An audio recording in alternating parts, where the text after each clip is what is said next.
All right. What's up? All right, I've got us on YouTube. I've got us on Twitter. And no, I've got us on Facebook. I've got us on Twitter. Still don't see us on YouTube yet. Is it saying we're up on YouTube? It is saying we are up. Active to 3 destinations. Okay, got us on YouTube. Well, no, I don't. Where'd it go? Here we go. Okay. I think that's everywhere.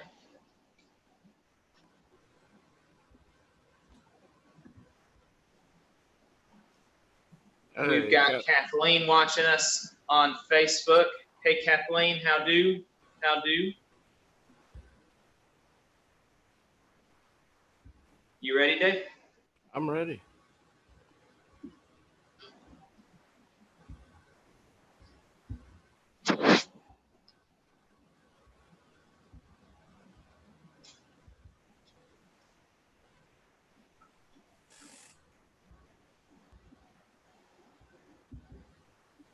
I lost you.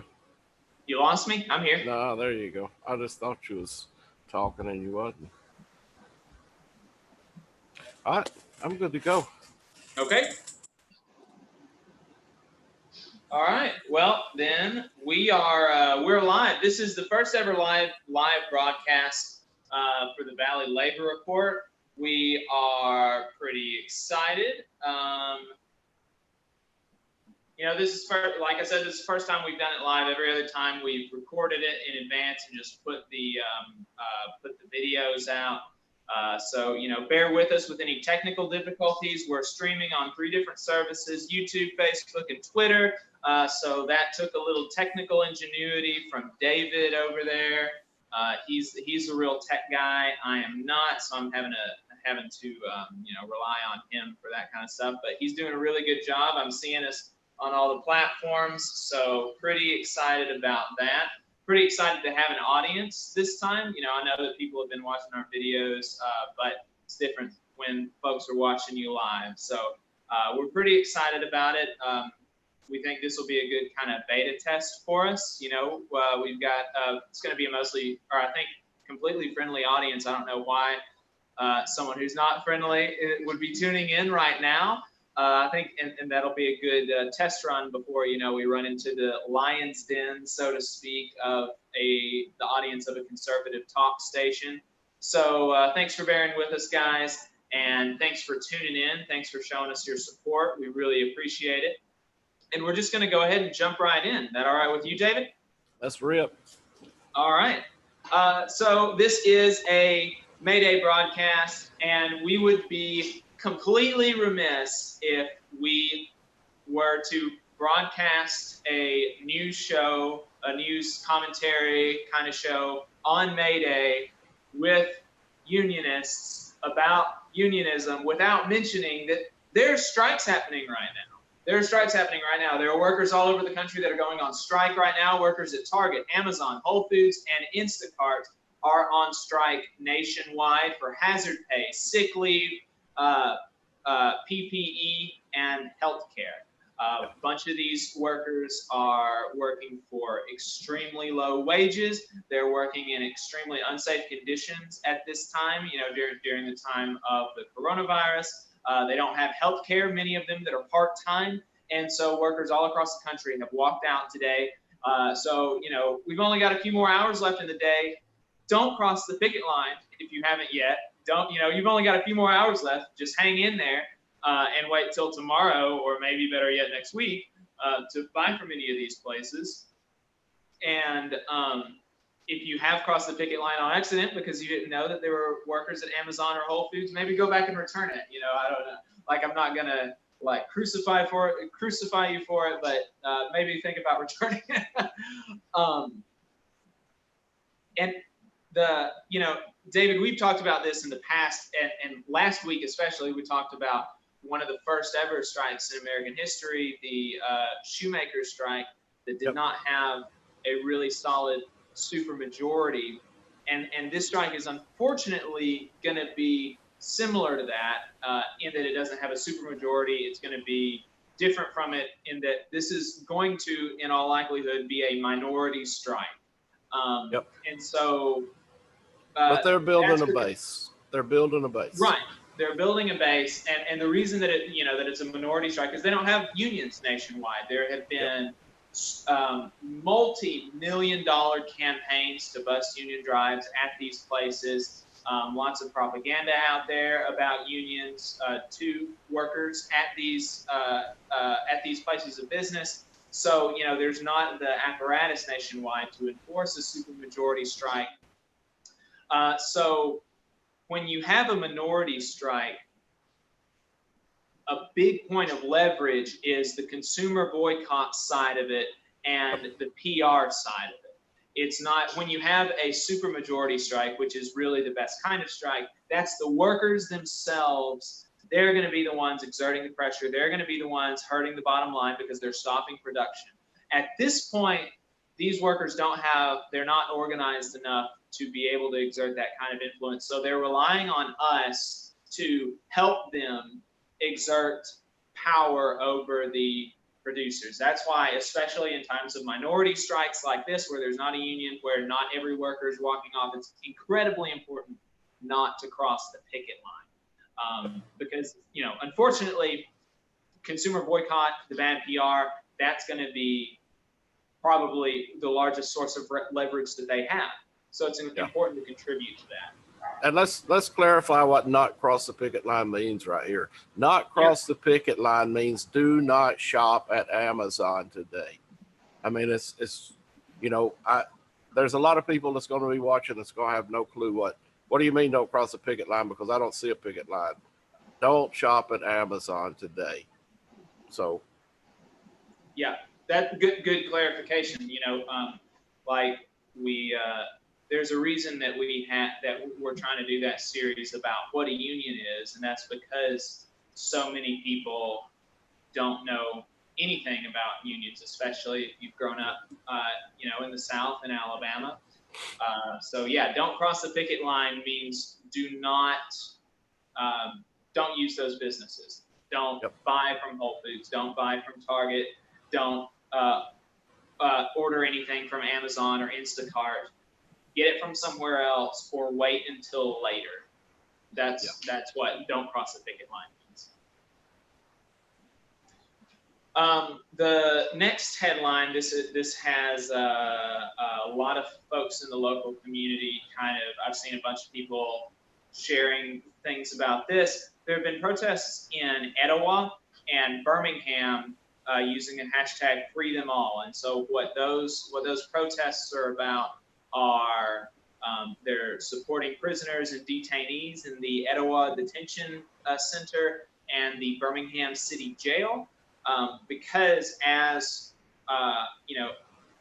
you can deduce just intuitively, prisons, immigrant detention centers, these places are just tinderboxes for spreading of infectious disease. Probably one of the worst cases in the country at Rikers Island, they have 7 times the rate of infection of New York City, which has the highest rate of infection of any city in the country, to my knowledge.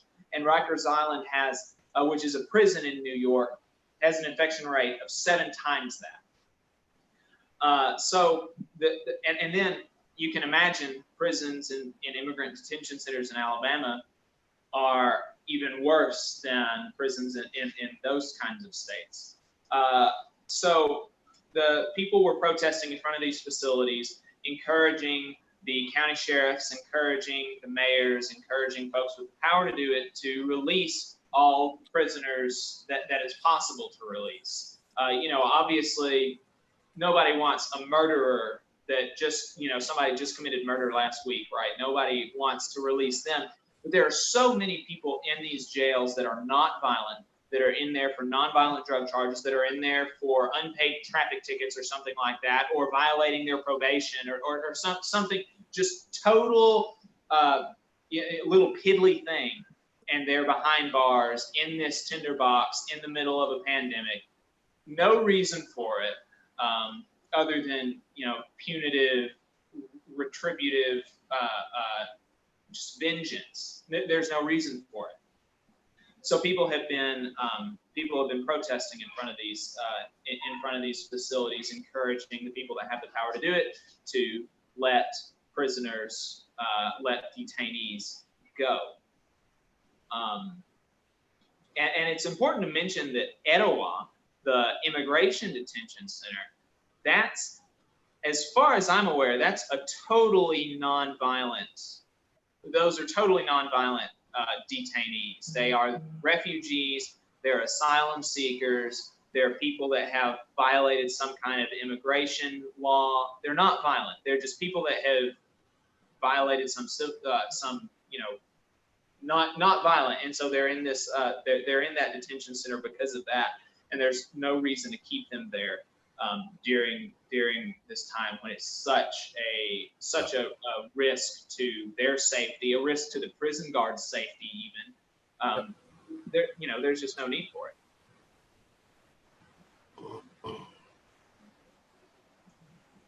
David, you got anything to add to that? Nope. Sounds good. I'm all for it. I don't think anybody should be in jail. Nonviolent offenders in jail. I mean, simple fact is, if you're not a threat to the community, there's no reason for taxpayer dollars to be going to keeping somebody locked up. It's as simple as that. Right. That's right. So we are going to talk about the Postal Service. This is something that David and I are both extremely passionate about. Very passionate. Yep. Because the Postal Service represents the best that you can, just almost the best possible example of a public institution. It's Americana at its basic. Is there anything more American than the Postal Service? Right. You can't think of very many things, that's for sure. So we'll kind of back up just a little bit and give a little bit of background and set the stage for what's happening now. Privatization has been a conservative wet dream for the Postal Service for decades. They have tried to sabotage it whenever possible to manufacture a crisis so that they can use that crisis to argue for privatization. So what do I mean they've tried to sabotage the Postal Service? One of the biggest examples of this is that in 2006, a law was passed that required the creation of a trust fund that fully funds post-retirement health care costs for 75 years. Almost a century. That means that the Postal Service is obligated by law to have in a trust fund already funds to cover the healthcare costs for retirees who don't even work for the Postal Service yet. Some of these funds are going to go towards the post-retirement healthcare costs of people that do not even work at the Postal Service right now. And no other federal agency, no other corporation is made to do this. Yep. If this were lifted, the Postal Service would be reporting profits annually. And this accounts, aside from the current crisis, obviously, because they're in deep trouble, which we'll get to, this accounts for 90% of the debt that the Postal Service has incurred since the creation of that law. It's ludicrous. It's completely ludicrous that they're putting these kinds of obligations on the Postal Service, and no other federal agency, no other corporation. It's just not done. It's not done because there's no reason to do it. It does not make fiscal sense. why don't we start at, and a lot of a lot of my workers that I represent are in defense, but can you imagine having to fund the defense budget for 75 years in advance, $75 trillion? Right. Otherwise, we would farm it out. Who are we going to farm it out to? Privatize it, what have you. But yeah, it's crazy. 75 years. Right. Well, imagine now me being 23 years old, being forced by the government to have in my savings account right now that I can't touch until I retire enough money to fund all of my post-retirement health care. It's absurd. It is absurd. And the Postal Service is doing it. And they're running in the red most years, but they're doing it and they're running a basically successful operation, even with this huge weight. With that. Yep. Even with that. So, if they were able to operate like any other organization or any other agency, any other private business. Right. Like I said, they would be running a profit almost every year. Yep. And so, the question that everybody asks when I tell them this, because most people aren't aware of that law, most people aren't aware that the Postal Service has fiscal obligations that no other organization in the country has. Why? Why do they do that? They assume that there must be some legitimate reason that Congress passed that law. Otherwise, why would they pass it? And the reason is it's pure ideology. The conservative movement, the center of that is that the private sector is good and the public sector is bad. And government is inefficient, the private sector is efficient. The public sector drains funds, the public sector drains resources, the public sector is bad and the private sector is good. That's the fundamental, the gist of it. Although we're bailing out the private sector and not bailing out the Postal Service consistent. Right. And the Postal Service just completely disproves that. It's efficient, it's reliable, it's cheap. You can send a letter across the country from Florida to Alaska for 50 cents, and no one is being made obscenely wealthy by the Postal Service. No one's a billionaire from being the top man at the Postal Service, but no one is working poor either. It's just the working antithesis of everything that the conservative free market capitalist worldview says is true. It proves it wrong. It proves it wrong, so they have to sabotage it to try to make it true, what they think is true. That's what it comes down to. Yep. So the situation now is that the Postal Service is facing huge revenue shortfalls, like every other organization, like every other business, like every other federal agency. And they've requested a grant, like many businesses and federal agencies have received. For example, the airlines received $30 billion in grants. That's just cash money that the airlines received free and clear, and then they received another 20 or 30 billion in loans. Yeah.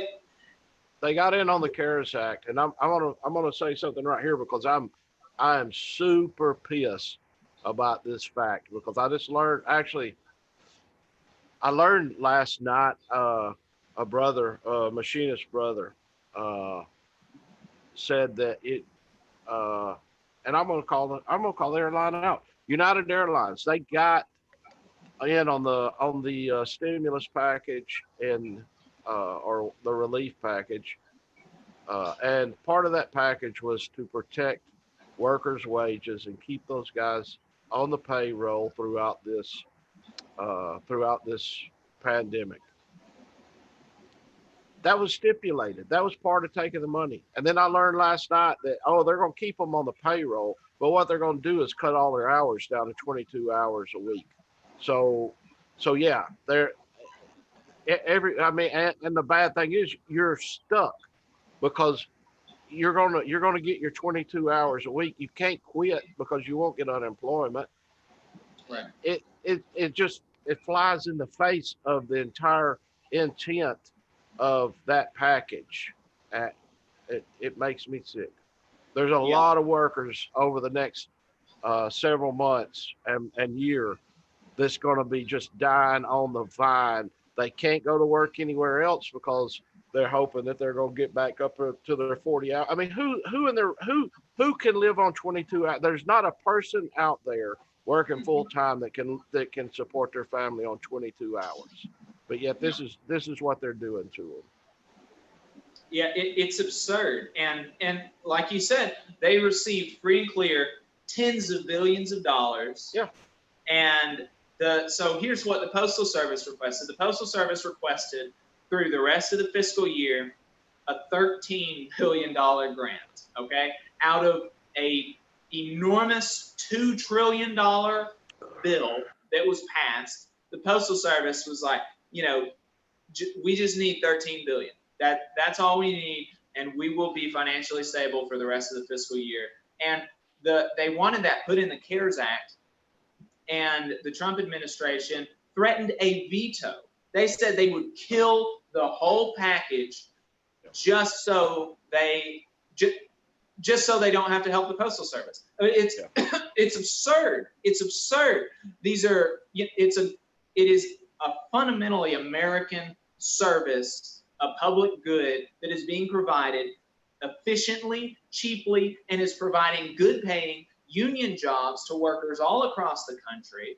And they don't want that to be the case. They don't, they fundamentally, they hate to see public institutions working for working people. They hate to see things working for working people. If it's not making somebody filthy rich and somebody else dirt poor, they don't want to see it.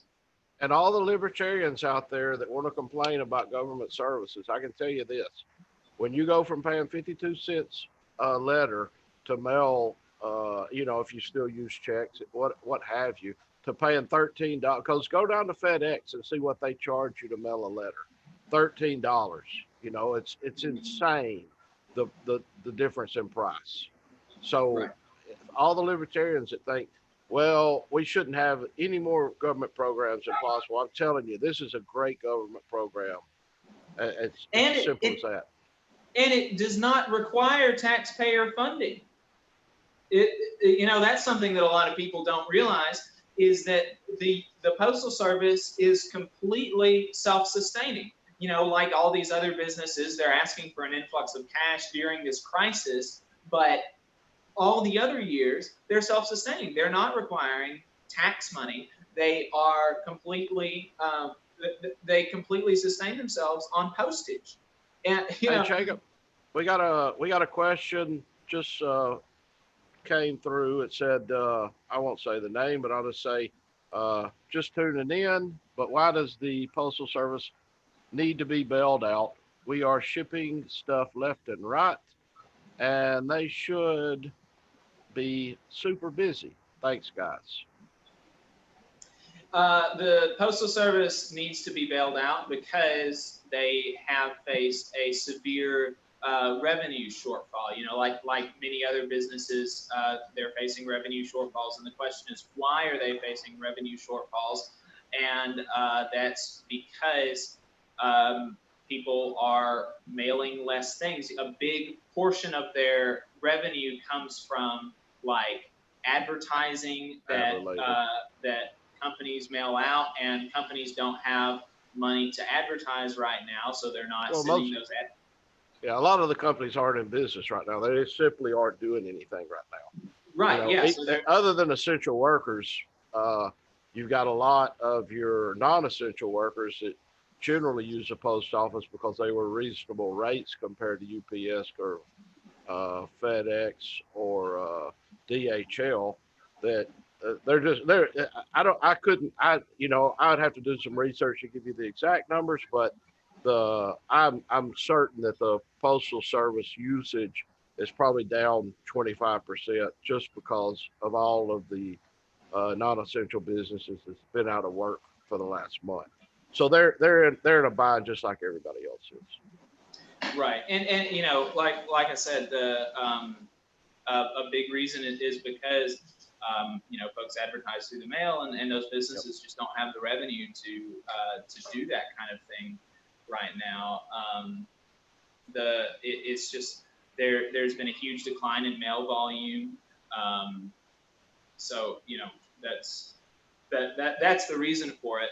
And you know, like, I'm not saying, you know, we're definitely not necessarily saying that it's good that the other things have been bailed out. You know, I would have liked to seen public ownership of the airlines for such a large grant. You know, I think all of the airlines combined are worth $50 billion.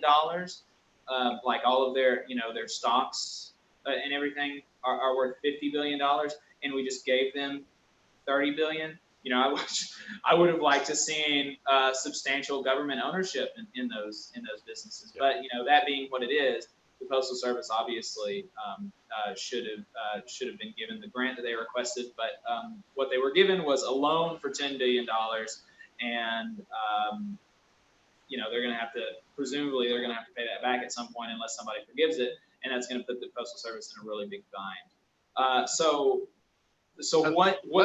Let me clarify real quick, because you said something that is kind of a sticking point with me. I hate it when people say that, because I don't believe in government ownership. We should be taxpayer ownership. The government owns shit. Right. You know, at the end of the day, the government owns nothing. We are the ones that own everything. We're the ones that own the Postal Service. Mm-hmm. We own the government, even though they don't like to admit that. So, you know, to me, when you said the government ownership of the airlines, I would like to see the airlines functioning just like the Metro in Atlanta or in Detroit or anywhere else, to where it's a nonprofit and the taxpayers own it, and they provide a service to the taxpayers. They're not making a killing off of us. Right. Sure. Yeah. Yeah. That's, you know, that's good. But so, you know, I would recommend mailing your representative a letter in support of the grant money for the Postal Service. You know, that doesn't preclude you from sending an email to them, but actually sending it through the mail would kind of be a good show of solidarity for the Postal Service. I know that I'm definitely going to be doing that. I think it's important. I mean, the Postal Service is just such a good. Just such a good institution. It's in the Constitution. Yeah, it's in the Constitution. It's in the freaking Constitution. Yeah. I mean, come on. You want to protect your guns? Protect the damn Postal Service. Yeah. Good Lord, man. Yeah. We can't let it be destroyed, and letting it be privatized would be the equivalent of letting it be destroyed. So that gets us through what I wanted to talk about as far as things that have been happening recently. So for the rest of the broadcast, we're going to be talking about kind of the history of May Day, the history of International Workers' Day, and David has a bunch of notes written up on that. So you know, I'm gonna go ahead and turn it over to David. You were there, right? You were there. I was there. Yeah. At the Haymarket Massacre. Yeah. In 1894. You're killing me. Every day it's an old man joke. That's all right. Yeah. So when we originally started talking, me and Jacob started talking about this last week, we thought, you know, what better day to do our debut kind of inaugural live broadcast than May Day. I personally didn't work today, and I don't take vacation. I don't take paid absence. I tell them I want unpaid leave for the day. I don't want to be paid today because I want to feel like I'm actually on strike. I'm walking out and you don't owe me crap. So yeah, May Day today. Happy May Day. it's celebrated in almost every, to the best of my knowledge, it's celebrated in every industrialized country in the world except for America. Every industrialized country in the world except for America, and it actually happened here. I mean, that just kind of goes to show you the mad respect that workers all over the world have given organized labor for this day, and our government shorts us on it. And actually, uh, a lot of, I was talking to my daughters earlier today, and I told them we could pull over 100 people right now and ask each one of them what May Day was, and I would bet $100 to a dollar, no one would have one clue. Uh, it's unfortunate because Yeah. it's a very, very integral part of why we get overtime pay, why we are not working on weekends, why we get 8-hour days, 40-hour weeks, and anything over that is paid at a higher rate. So, yeah, May Day started in 1877. Uh, well, let's say this: the original call for what become May Day started in 1877 by the Working Men's Party in Chicago. They called a general strike for the 8-hour workday. Up until then, everybody was working 10. Some people were working 12 hours a day. And basically the motto was 8 hours of work, 8 hours for rest, and 8 hours for what you will. And it's what we know today as our standard work week. Um, so they started calling for it around 1877. On July 26th in 1877, thousands of workers went on strike to support this movement. Uh, the Army with bayonets, infantry, came in. 30 strikers, including numerous children, were murdered by the police and the federal troops. During that strike, there was a guy by the name of Albert Parsons. Him and his wife will be very integral part of May Day as it moved forward. But it just kind of goes to show you why the government don't want us to recognize May the 1st as having anything to do with labor, because the fact of the matter is they sent in police and the U.S. Army to gun down striking workers that were peacefully protesting. So basically, it caused the a movement across the United States of workers for the 8-hour day. So around 1884, the Federal Organization of Trades and Labor Unions, which was the predecessor to the AFL, the American Federation of Labor, which we've talked about in some of the earlier YouTube videos. If you want to learn more about the American Federation of Labor, go back. Jacob's got them laid out great.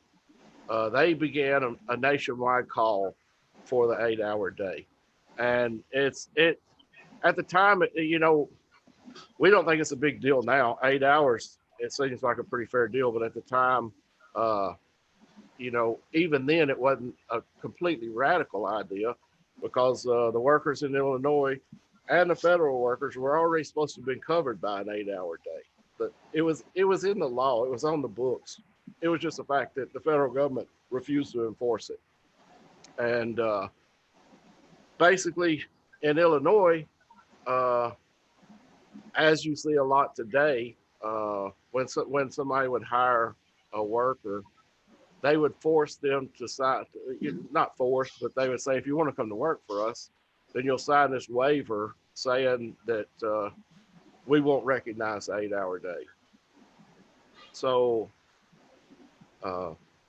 it's one of those, almost like a right to work is today, where they say, yeah, you're free to do whatever you want so long as you do what we tell you. And that was basically the way it was. So a lot of the workers had effectively waived their rights, even though the law was on the books. If I could interject Please do.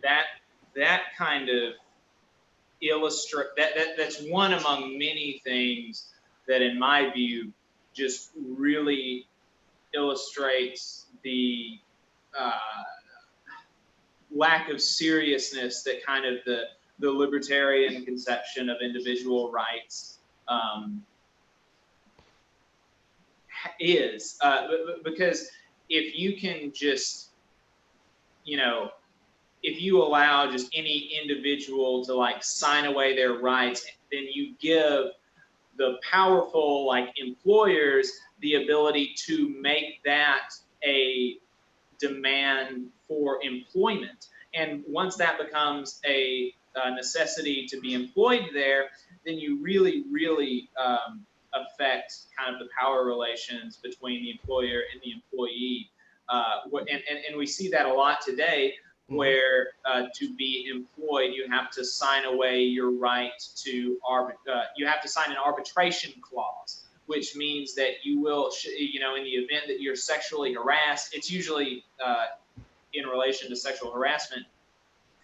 In the event that you're sexually harassed, you don't have the right to take it to court. Like, you just sign away your right to take a manager that is that sexually harasses you to court on those charges. And the fact that that's legal is just crazy. You can say like, I should be able to sign away my right to not be sexually harassed. Like, I don't understand the logic behind that. And that's just one in so many examples of the employer using kind of the state apparatus of contracts and individual rights, so-called, to hurt workers and to hurt working class people. Yeah. Well, I mean, it like you said, the power dynamics and the leverage. I hear a lot of people talking about, it's in right to work states especially, but non-union jobs. If you don't like the pay, go somewhere else. The problem with that whole concept is employers hold all of the leverage unless there's a strong foothold with organized labor in that area.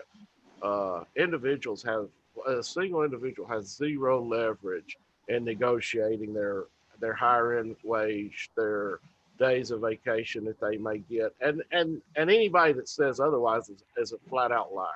Because go over to any employer, non-union employer, and hire in with them and try to negotiate your wage, try to negotiate your vacation, try to negotiate a pension, and see what they tell you. They'll laugh in your face. Because the fact of the matter is, free market is absolute shit whenever you can't negotiate collectively. Right. You as an individual cannot do that. So, back to the Haymarket. The employers was asking the employees, the new hires, to sign away their right to an 8-hour day, which was already in the federal law.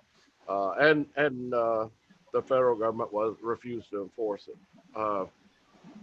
So we got a national movement at from the 1870s into the mid 1880s. It built up. In 1865, there were 645 strikes nationwide at over 2,400 businesses in support of an 8-hour day. A lot of those was Wobblies. A lot of them was the AFL. But, there was a lot of people demanding an 8-hour day. In 1886, the year of the Haymarket riot, the number of strikes had doubled to 1,400. So from 6,500 to 1,400. So there was a lot of workers out on the streets demanding an 8-hour day.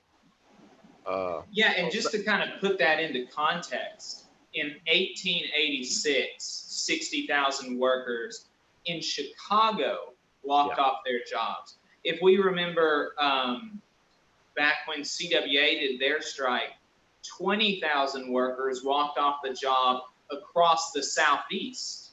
And that was a really big strike. Across Alabama, Tennessee, Mississippi, Georgia, and Florida, 20,000 workers across those 5 states. And we said, this is a big strike. UAW strike last year I forget how many workers Lord. that was. Was it 20,000 maybe? I can't 50,000? recall. I can't Yeah, recall, but I don't even think it was 60,000. If it was 60,000, it was right around 60,000, and that was across the whole United States. And that was the biggest single strike in what, decades? yeah. And, Yeah, and, and and you that can take into consideration the population now versus the population, 150 years ago. exactly how many, how big of the population in Chicago, that's just one city in one Yeah. state, had to have been on strike with 60,000 people in 1886. What, that's, I can't imagine that, like what kind of, how many people would we have to see on the streets in Huntsville? Just Huntsville, that's like a middling city. How many people would we have to see on the streets to match the kind of per capita striking versus non-striking worker? I can't imagine. It's crazy. Yeah, well, if you go back, there's some pictures of that time and drawings and what have you, and you go back and look, and it's insane the amount of people out in the street. So it was there was a heck of a movement anyway, and for good reason. I Yeah. mean, that 8-hour day, that we take for granted now. Man, I can't imagine. I've had to work some 10-hour days, and whew, I'll tell you what. I can't imagine doing it every day. Which those folks back then was a lot stronger than we are today. They got a little bit more backbone, but Right. So yeah, two of the biggest organizers for what we call the Haymarket Affair or the Haymarket Riots, as the government likes to call them, and as schools will refer to them as, was Lucy and Albert Parsons, and we talked about Albert earlier on, but this kind of brings into the fold how important women were during that time and how important women are and have been to the labor movement in general. And I think a lot of times, when you say unions and you see the skulls on people's shirts and things like that, everybody kind of ignores the female aspect of organized labor. But man, women have been an integral part of organized labor from the beginning and still are today. I got some of the strongest union women in my shop that you could ever ask for. But so yeah, Lucy and Albert Parsons. Lucy had been born a slave in Texas. She was African American, Native American, and Mexican. And prior to that, she had worked for the Freedmen's Bureau immediately after the Civil War. She married Albert, and they moved to Chicago, where she began writing and organizing women in the sewing industry, which is a big tremendous. Also on down the line, the textile workers put on a tremendous strike. But and Albert was a printer, or what they called back then a typesetter. Basically he set up the lettering in the old school printers. He was also a Knights of Labor, which we talked about early on, which was one of the early labor federations, one of the first ones in America. And he was the editor of a labor paper called The Alarm. Also one of the founders of the Chicago Trades and Labor Assembly. So this whole time we're building up to the general strike for the 8-hour day, and it accumulated on Monday, May the 3rd. On the afternoon of May the 3rd, a gentleman by the name of August Spies was addressing a rally of striking workers that had been locked out of the McCormick Reaper Works in Chicago. And this is basically where the entire Haymarket Affair took place.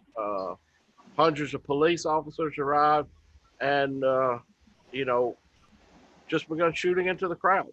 No, unprovoked, completely peaceful demonstration, start shooting into the crowd and executing people.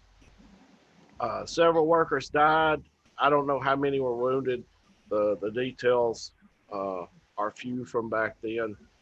And you talked when early on when we discussed labor in general, and we talked about what they were teaching in school. You talked about even then you didn't learn a whole lot about the Haymarket affair, and that's kind of points to the fact that very few textbooks actually provide a thorough explanation of exactly what happened.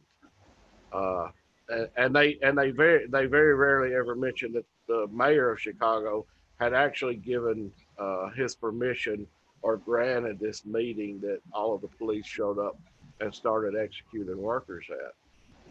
And that kind of goes back to the fact of why the IWW does not allow police in their union, because police, in effect, and no disrespect to policemen out there, there's a lot of them that do great work, but they're there to protect the interests of business. Simple as that.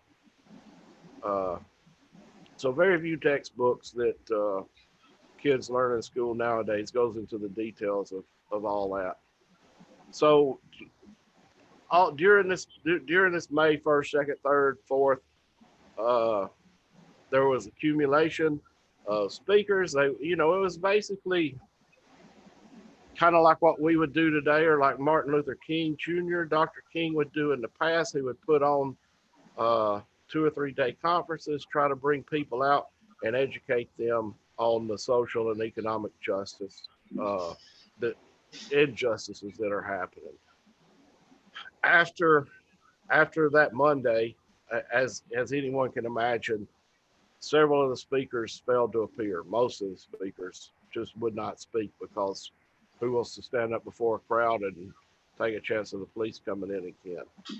Right. Uh, so instead of starting at 7:30, the meeting was delayed for about an hour. I'm sure they were trying to figure out what in the world they're going to do. The police executed people yesterday. We're not going to get the turnout. We don't have the speakers. Instead of the expected 20,000 people, they had less than 2,500 to attend. Uh, 2 substitute speakers came over to the square at the last minute. They have been attending a meeting of the sewing workers organized by, Lucy Parsons, of course, and her fellow organizer, Lizzie Holmes. There was last minute speakers. The last minute speakers were Albert Parsons, her husband, which is, them two had kind of organized it. He had just returned from Ohio, and Samuel Fieldon, an English-born Methodist lay preacher who worked in the labor movement. And, up until probably the last 20 years, most of your preachers, evangelists, and things like that were very, very active in the labor movement because they recognized the same thing that, the Bible taught. Uh, you know, and most of their parishioners or uh, the people that attended their church were average working people, and they were out there supporting them. You don't see that a whole lot anymore, unfortunately. Uh, so the demonstration in the Haymarket Square in that afternoon on Tuesday, May the 4th, was peaceful. As you can imagine, I mean, the police just come in and executed a bunch of people. The ones that did show up are definitely not going to stir up any ruckus. Uh, but they were listening to Albert Parsons and the Methodist pastor Samuel Fielding speak, and he spoke. Parsons spoke to the group and then left the rally to meet his family at a nearby labor hall. Spies spoke at the rally as well, urging peaceful action to protest the massacre of the previous day and to support the cause of the 8-hour day. Uh, you know, Coincidentally, the Chicago mayor that had approved the entire rallies, he was actually in attendance, and he told the police the demonstration was tame and peaceful. Mhm. So yeah, it was so they had gotten the late start. They had threw together a few speakers. The rally was almost over, and there was about 200 people remained when 176 policemen carrying Winchester rifles came in. Fielding was speaking. That was the Methodist pastor, and Lucy and Albert Parsons had left because it was beginning to rain. At that point, when the policeman came in, somebody in the crowd had made a dynamite bomb and threw it into the police lineup with all the police. I don't know that I blame him. I've thought about this numerous times, and I'm thinking just the day before the police had came in and began executing people, and I'm sitting there thinking, in a free society, do you not have the right to protect yourself? And when 176 police come back with Winchester repeating rifles, which is basically the automatic weapon of the time, I don't know that I blame the guy, but Well, whoever done it, go and ahead. I think, I mean, I think that there's even some question as to whether it was somebody, that was actually of the crowd, or whether it was like a Pinkerton plant or something.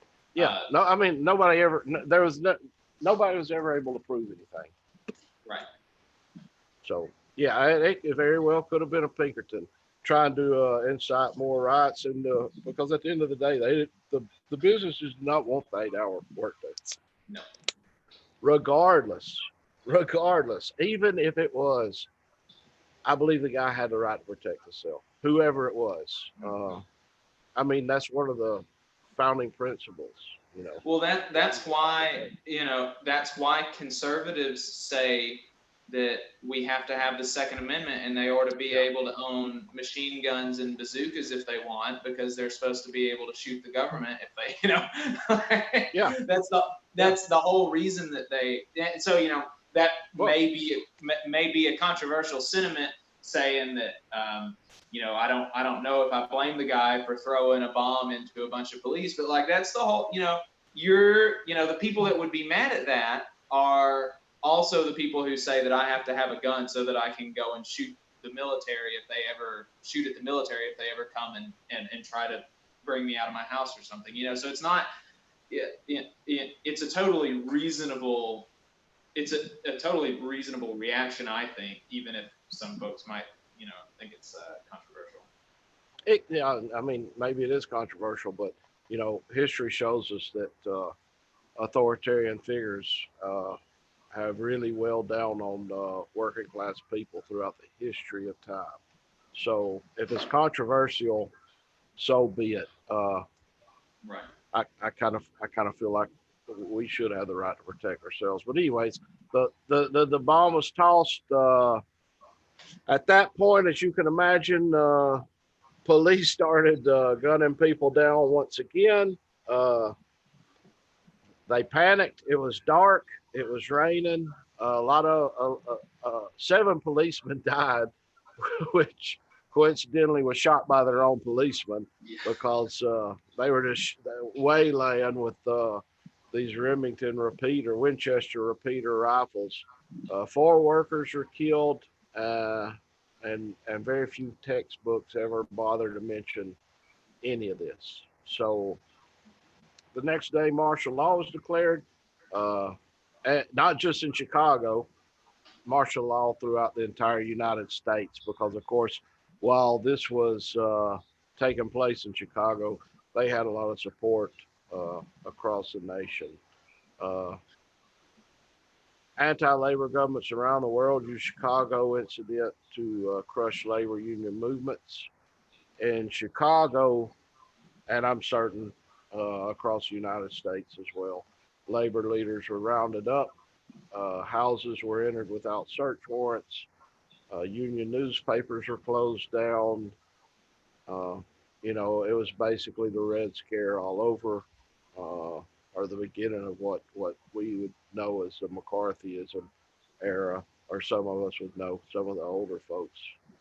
Eventually, they 8 men were brought to trial, representing a cross section of the labor movement.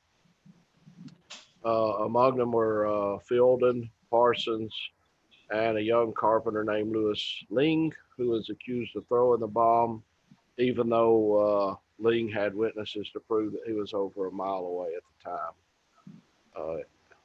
And that those At the time, they were calling them the eight Chicago anarchists. Uh, I don't know the I don't know that they were anarchists. Maybe they were anarcho-syndicalists. But Michael Schwab was one of them. Samuel Fielding was one of them.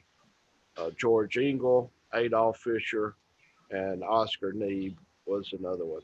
Uh, the indictment acknowledged that the bomb had been thrown by an unknown person, but alleged that the unknown bomb thrower had been aided and abetted and encouraged by these eight folks and by the labor movement in general, truth be known. All eight of the defendants were tried and convicted. 7 were sentenced to death. Fielding and Schwab later had their sentences commuted to life imprisonment.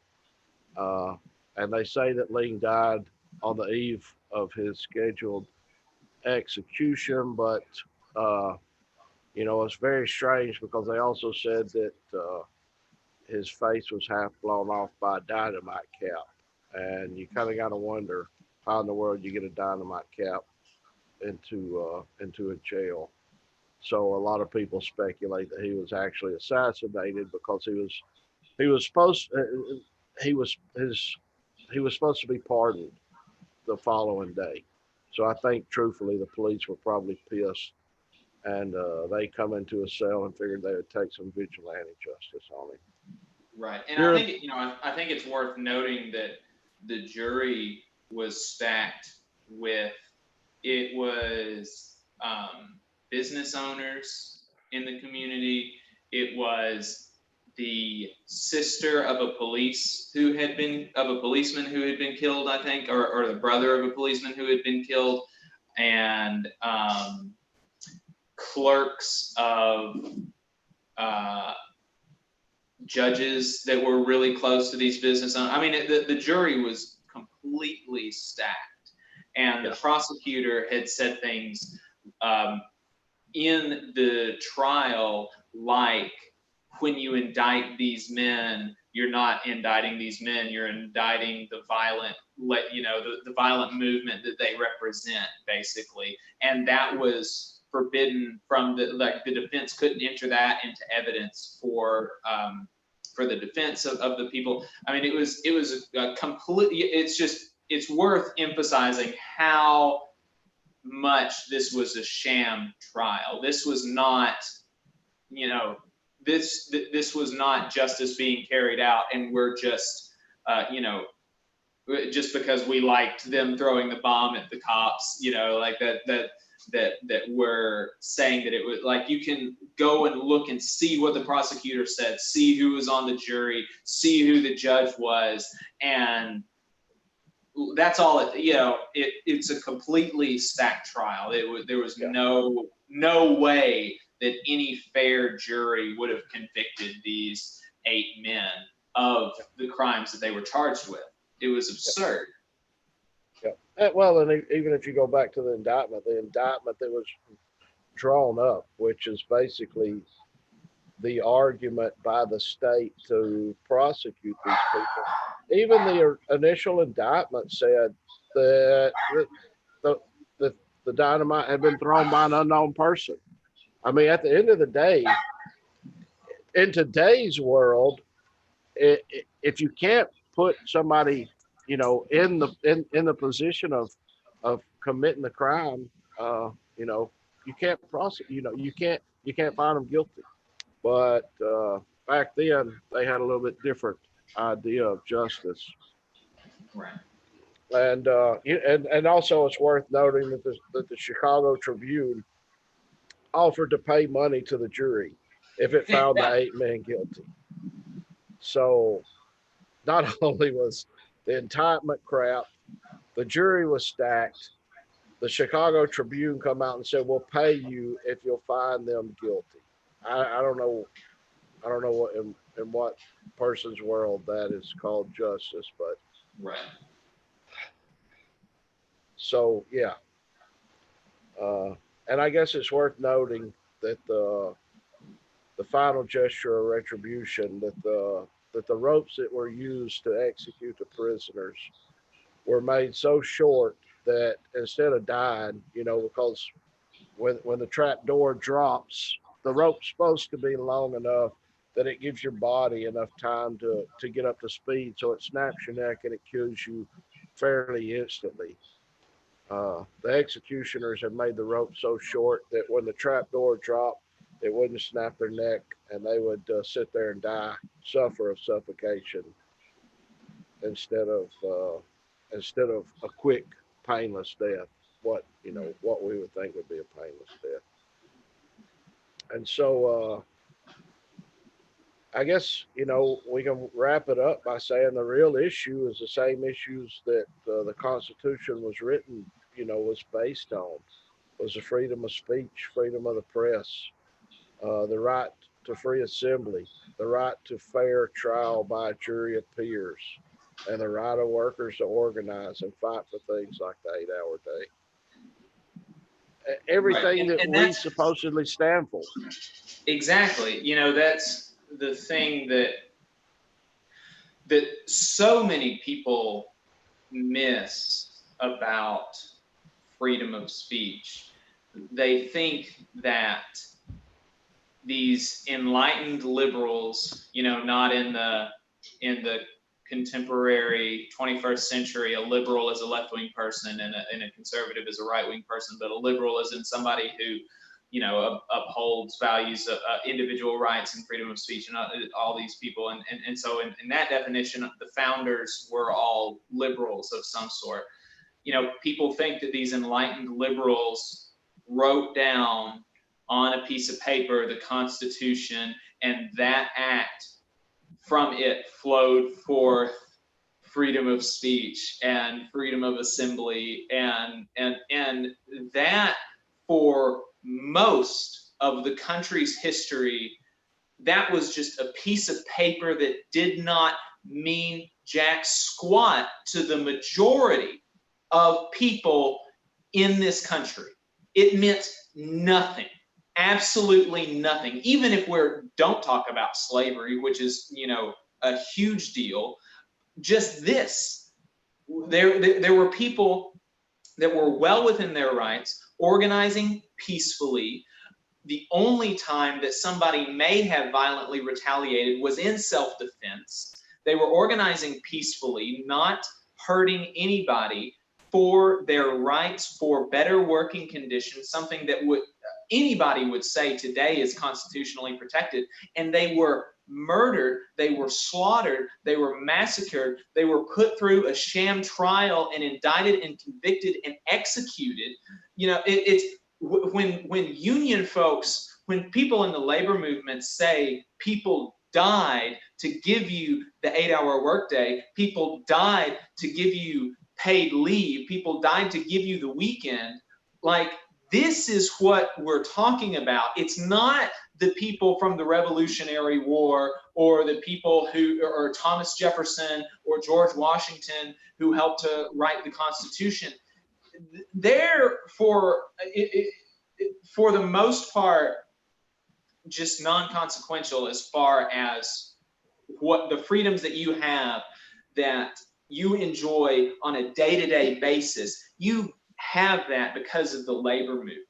You have that because these mass movements of workers, even the things that you could construe as individual rights, like freedom of speech, let's say, that's a very individual kind of right. That was not won by a movement based around a liberal version of individual rights. That was won by movements led by radicals, led by socialists and anarchists and communists, for the rights of the working class as a class of people. It's so important that people know the real origins of the things that they take for granted every day. Every day when you clock out at 8 o'clock, like, think a radical, think a leftist. That didn't happen because of a conservative libertarian movement for individual rights. It didn't happen from the founding fathers. It didn't. The founding fathers wrote the document, but it was completely ignored until the labor movement began fighting for it and began sacrificing their lives for it. Right. That's, that's exactly right. Like what Martin Luther King Jr. said, we're not asking this country, they weren't asking this country to be anything better than what they said they would be. Yeah. Right. We're just holding you to the promises that you wrote on paper, is what he said. And for most of the country's history, and in the case of many freedoms for many people, still to this day, they're just words on a piece of paper. And the labor movement has historically and today fights to make those words a reality for people, for working people, for families. For the lesser among us. Right. And that's another thing, is you mentioned earlier, one of the people that that spoke at Haymarket, he was a minister, and you mentioned how integral kind of Christianity and the labor movement were through a lot of its history. I'm a federal employee. I'm a member of the American Federation of Government Employees. My national president was a Baptist minister, and he said that he felt called to that the labor movement, that God told him the labor movement was his ministry, and that's where God wanted him. And I'm not going to pretend to be some devout Christian or tell you how to interpret your Bible, but I mean, man, if there's another movement that is fighting for the least of these more than the labor movement, and more than the labor movement has historically, like, I want to meet those folks. They must be pretty great. Why haven't I heard about them? Yeah, the labor movement encompasses, it encompasses so much that there. I mean, it's the reason that we are here right now, because at the end of the day, there is no other movement on earth. You can talk about conservative, liberal, Republican, Democrat, libertarian. I don't really care what you term yourself as. The most important thing that you can do is join in the labor movement, because they're fighting for all of the rights that both sides claim to be fighting for, but they're actually coming together as a group.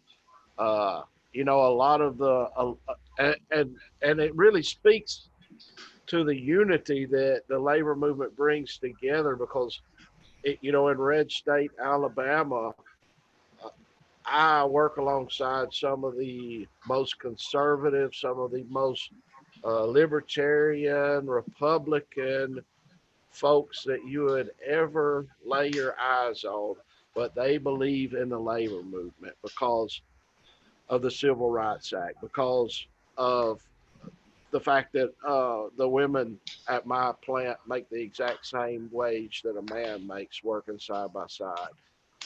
The fact that we refuse to allow anyone to be discriminated against based on their age, their sex, their religion, their sexual preference, things like that. All of these things that everybody constantly talks about, we actually make happen. We and the fact of the matter is, the labor movement were the ones that fought for the Civil Rights Act, for all of these things that we take for granted, the 8-hour day, the child labor laws. I mean, I said it earlier in the week. There's a lot of people that would say that unions are not needed any longer. But the fact of the matter is, if somebody's not fighting for them, fighting for the rights of the common man, we're going to lose them, because they're the government. And I don't care what flavor of government you enjoy, whether it be the left side of the government aisle or the right side of the government aisle. Both sides are doing everything they can to take everything away from you that they can possibly take away. And I don't care what you say, whether you're a Democrat and you're 100% supportive of Democrats, they've screwed us time and time again, or whether you're a Republican and you're 100% supportive of Republicans, they've screwed us time and time again. And at some point, people are going to realize to give up on the political system in general and start fighting at the worker level. Because when we begin demanding what we want, there's more of us than them, and we'll get what Right. we want.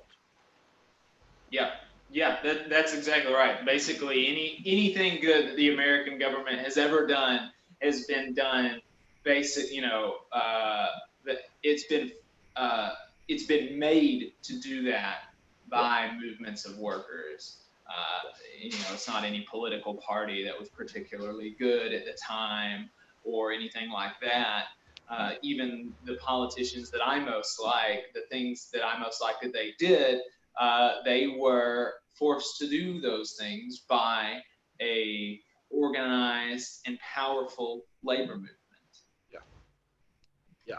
And so long as we've got this conflict between left versus right, the one thing that I can promise you that will happen is when all the workers get together and demand that this is what they want, it don't matter whether you're on the left or whether you're on the right, you are going to do it. Right. They will kneel to the workers' request when everybody says this is what we want. Right. And so back to the Haymarket, the the textbooks a lot of times, like, they'll tell about the bomb, but they won't mention the reason for meeting or what happened afterwards. A lot of books even fail to mention that the fact that many of those who were tried were not even at the Haymarket meeting, but were arrested simply because they were union organizers. Yeah. Yep. And yeah. I, I mean, what more can you say? What more Right. can you say? And the fact that, we celebrate Labor Day in September instead of on May 1st tells you everything that you Mm-hmm. want to know about why the government wants you to forget about this incident when they executed workers in Yeah, the well, streets. let's talk about that a little bit. A big question. Yeah, I've had this conversation with some folks who don't really know about the history of May Day. They don't know much about the history of the Haymarket Massacre, and so the question is, every other country celebrates Workers' Day on May the 1st. They celebrate it to commemorate American workers who were killed by American cops on American soil. Why don't we celebrate May Day? Why don't we celebrate Labor Day the same time as any other country?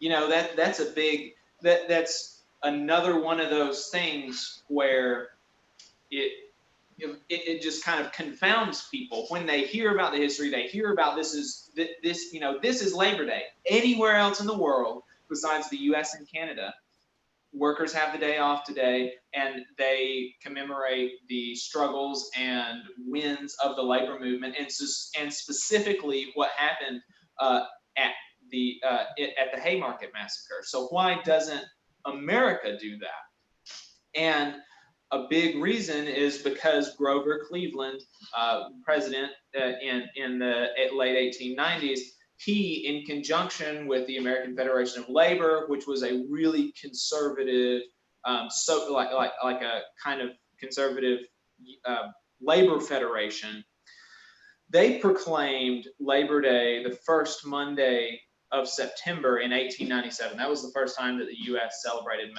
Labor Day in September. And the reason for that was because the AFL was kind of an anti-communist labor federation. They were all conservative in that sense, and so they wanted to separate themselves, their labor movement, from the more radical elements. Samuel Gompers, I think, was the president of the AFL at that time, and he said in a September Labor Day speech that the labor movement is not represented by the dark side that was seen at the Haymarket Massacre. Can you imagine calling the Haymarket Massacre the dark side of the labor movement? And this was a president of a labor federation. It's insane. And so Samuel Gompers, conservative labor leader, in conjunction with Grover Cleveland, President of the United States, proclaimed Labor Day the first Monday in September to intentionally cut the U.S. worker and the U.S. labor movement off from its more radical roots and international roots, because it had spread like wildfire across the globe. And, you know, just that simple act, it amazes me that it worked, because, you know, you would think, So often and this is one thing that just drives me crap crazy, is so often, every time they want American workers or American people in general to not consider an idea, they call it communist. I mean, it's constantly over and over and over with the McCarthyism, this with the Haymarket affair, with it. It's constantly communism. Oh, the communists are, you know, this this scare word. It's almost like racist in the South. You know, if you call somebody a racist in the South, they will shut up immediately, regardless of whether it's true or not. And this whole communist, and for years, I'll tell you this. I hope to God my manager ain't watching today, but when I told him I was taking off today and I didn't want to be paid for it, he said, "Are you going with all your communist buddies to celebrate May Day?" And that's what they have done, is twisted the facts so much to where America, as soon as American hears communists, they're just, oh, we can't do that. We can't do that. right. You know, and I went back and done some research earlier today, and you know, are you a member of Redstone Federal Credit Union? No, I'm not. I'm not. Terrible. I know. I need to be. I need to move. A worker-owned cooperative where anybody that actually has an account with them, they're actually a part owner. So every year, I don't know if it's every year. It may be every 2 years you vote for a new board, but basically you have a say in how that's ran. It's communist. It is communist. Right. And it is the greatest bank in North Alabama, by the way. And there's a reason why you've got the lowest rates on your house mortgage, on your car loans, and things like that. You get the best rates on your savings accounts because there's nobody making an absolute killing. There's no CEO up there making a killing. Joe Wheeler Electric. Most of the folks in my neck of the woods all are on Joe Wheeler Electric. It's a cooperative. We own it. We vote for the people that run it every 2 years. The Morgan County Farmers Co-op, the Madison County Farmers Co-op, they're cooperatives. They're owned by the farmers. All of these things are communist. People don't want to recognize that, but they're owned by the people that run them. That is the whole concept behind it. So quit being afraid of this communist socialist word, because it really works in a lot of applications. Yeah, definitely. Go ahead. Definitely. And you know, like I said, it amazes, it really amazes me that just such a simple thing, like, I'm going to declare Labor Day is in September instead of in May. Like, that worked. It worked. How did that, how did people just, it was just wiped from the collective memory by declaration of the government. Just totally. Americans have short memories, man. Americans have short memories. Just totally wiped. And this is why the rest of the world still observes May Day. But it has been completely wiped from the American memory that May 1st is Labor Day. Nobody, like you said, if you stopped 100 cars, you bet everything in your wallet that almost every single one of them wouldn't know that today is Labor Day. It was just totally wiped by proclamation of the government. And it's just one more way to cut us off from our history. How did we get the 8-hour workday? Who knows? Who knows? The government gave it to us. The government gave it to us. Yeah. It's the same way with holidays. It's the same way with anything. They want you to believe, the Mhm. folks that reside in D.C. want you to believe that they kindly bestowed this upon you. Right. They want you to believe that they bestowed it benevolently upon you with no fight, that nothing happened. This is just the way things are, and it's the way things, it's the, it's the way things were destined to be, and you can't, you people had no say in creating the world that we live in. It just happened, and you have no say in creating the world that we live in tomorrow. It's Yep. another way to disempower us, to Yeah. make us to make us complacent, and to make us believe that a better world is not possible. Because if you realize that we lived in a worse world 50 years ago, and it only changed because of collective action and organizing and workers demanding that it changed, if you knew that, you might believe that a better world is still possible. You might not believe that this is the best that it can get. You might not believe that there's nothing more to be gained if you knew how what we have was gained. And this is just another way to cut us off from our history, to cut us off from the way that we had the things that we enjoy today. And we were talking about this before we went live. To add insult to injury, in the 50s, Eisenhower proclaimed May 1st Loyalty Day.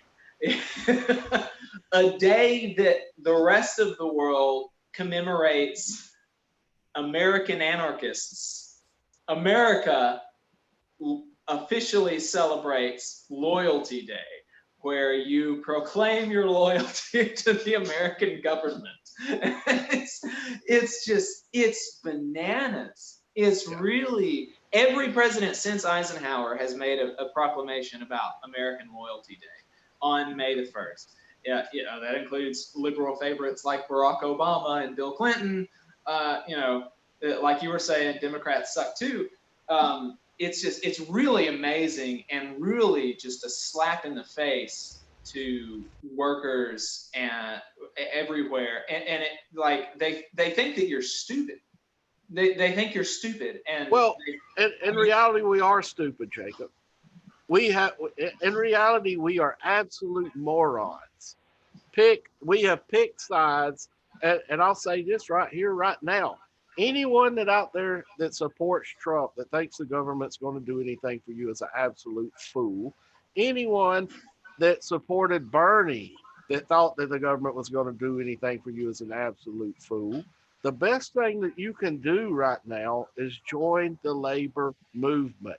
And you may not have a union in your workplace, but I promise you, if you'll reach out to one of us, we will help you. And those things that you're asking for, and that's the thing about it.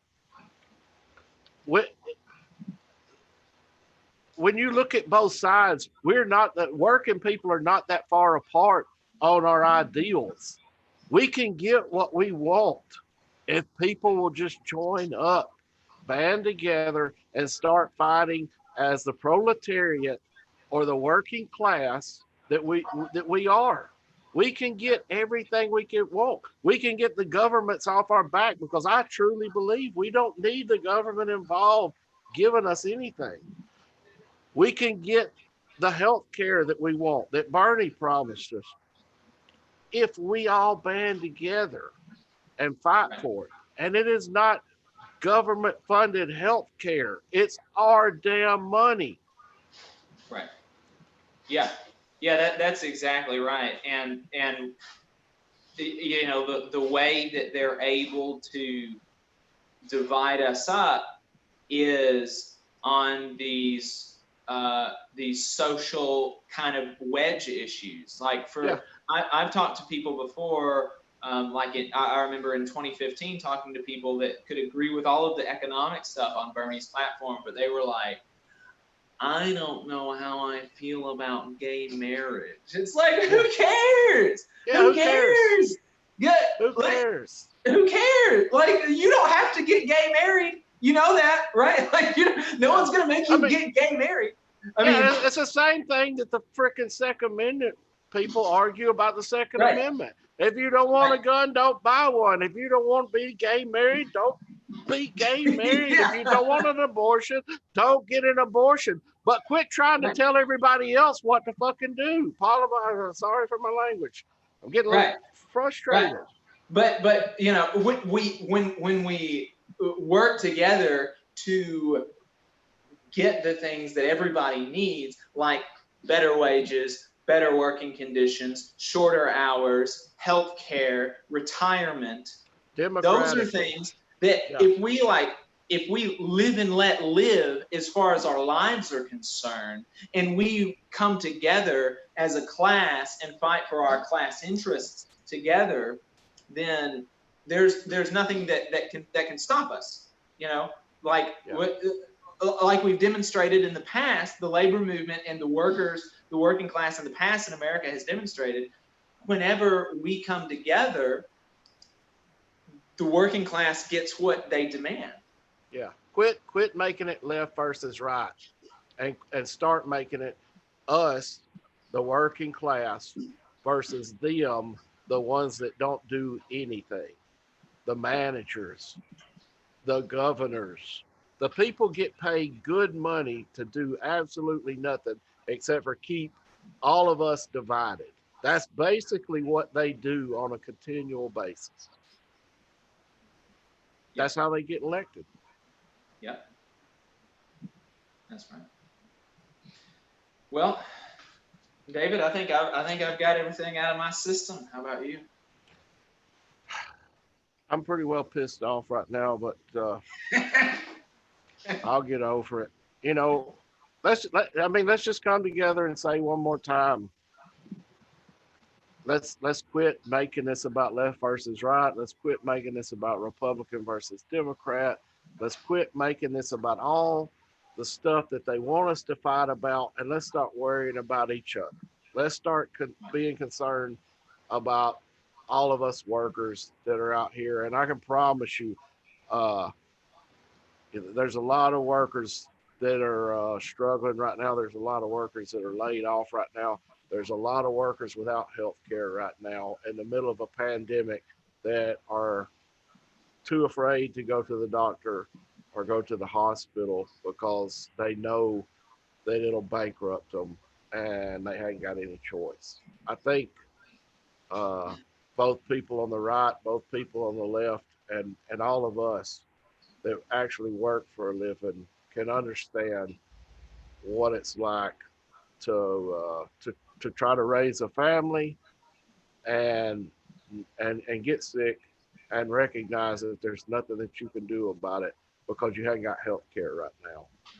And if you go, your family will suffer for a generation at the bare minimum to come. And that's a travesty. Yeah. We can do better. Yeah. Join a union. Join a union. All right. Well, brother, enjoyed talking to you, and hope everybody enjoyed listening. We'll put this up on this will be up on the channel. Oh, I've got a really quick administrative update about the show. We're not going to be going live tomorrow, but we will be going live on the radio, 92.5 WVNN, on Saturday, May 9th. Next weekend, we will be on the radio, Huntsville, Decatur, Athens listening area, and you can listen to us online, WVNN.com, from 9:30 to 11. We're really looking forward to it. Enjoyed this broadcast with some friendly faces before we jump into the lion's den of a conservative talk audience. But we're really excited about the opportunity. So tune in next Saturday, and tell your friends, advertise with us if you're a union or a worker-friendly organization, and solidarity forever. Solidarity forever. All right. That's it. All right. Are we off live? We are disconnected.